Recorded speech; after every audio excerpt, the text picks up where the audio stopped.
মহৎ আলয় মহালয়া কথাটির ব্যুৎপত্তি এই দুটি শব্দ থেকে। দেবীপক্ষের সূচনার এই পুণ্য লগ্নে প্রতি বছরই পূর্বপুরুষদের জন্য তর্পণ করা হয়। প্রতিবারের মতো এবছরও আগরতলার লক্ষ্মীনারায়ণ বাড়ির দিঘি এবং কলেজ লেক ঘাটে তর্পণের জন্য জড়ো হয়েছিলেন বহু মানুষ। পুরাণ মতে মহালয়ার দিনে পিতৃপক্ষ শেষ হয়ে সূচনা হয় দেবীপক্ষের।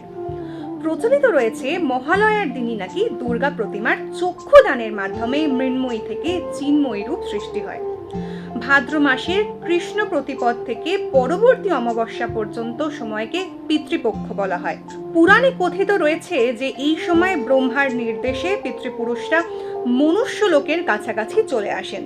এই গোটা পক্ষকালের মহালগ্নই হলো মহালয়া। আপনার পিতৃপুরুষদের শ্রদ্ধা জানানো, ওদেরকে জল দান করা, এটাই হলো গিয়ে তর্পণ। তো আমরা প্রতি বছরই আসি মহালয়ার দিনে, এটা পূর্ণ দিন, সেই জন্য এই দিনটাকে আমরা বেছে নিয়েছি যে তর্পণ করার জন্য।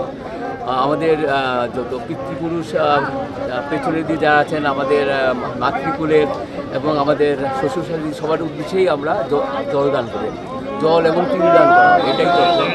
তর্পণের উদ্দেশ্যই হচ্ছে যে পিতৃপুরুষদের জল দান করা, এই উদ্দেশ্যেই আমরা আসি। মহালয়া মানেই দেবী পক্ষের সূচনা, আর দেবী পক্ষের সূচনার অর্থ বাঙালির গোটা এক বছরের অপেক্ষার অবসান। তাই এই দিনটিতে পূর্বপুরুষদের উদ্দেশ্যে শ্রদ্ধা জ্ঞাপনের প্রথা প্রচলিত রয়েছে। Bureau report, news now.